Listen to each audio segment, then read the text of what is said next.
محترم وزیر، آرام بگزاده، مهمانان اول قدر، همکاران عزیز، سر اول با صمیمیت افزون به همه شمایان برای شرکت در جشن روز امامت عرض سپاس می نمایم.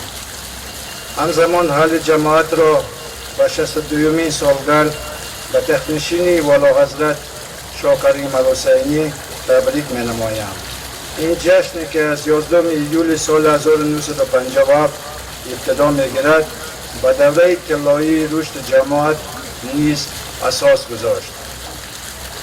جماعت ما اینک 26 سال باز با جماعت جهانی پیوسته در فضای صلح، آرامی، از حقوق آزادی ایمان و وجدان، اجرای سنت‌های مذهبی وسیع برخوردارند.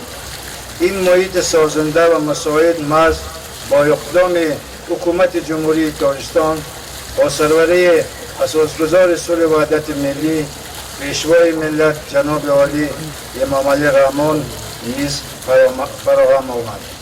خیلی سرفرازم که در این شام باصفا همه شما را با این روز مبارک تبریک و تهنیت گویم. باعث افتخار است که حکومت جمهوری تاجیکستان با تمام شبکه‌های خزینه آقاخان همکاری‌های خیلی زیاد دارد و این همکاری‌ها سال به سال گسترش می‌یابند. امروز قابل توجه است که این همکاری‌ها در تمام مناطق کشور صاحب استقلال تاجیکستان ادامه دارند. من با نیت باز هم گسترش یافتن این همکاری‌ها این روز نیک را برای همه شما شادباش می‌گویم، برای همه توفیق و سربلندی تمنا می‌نمایم و شام باصفا آرزو می‌کنم.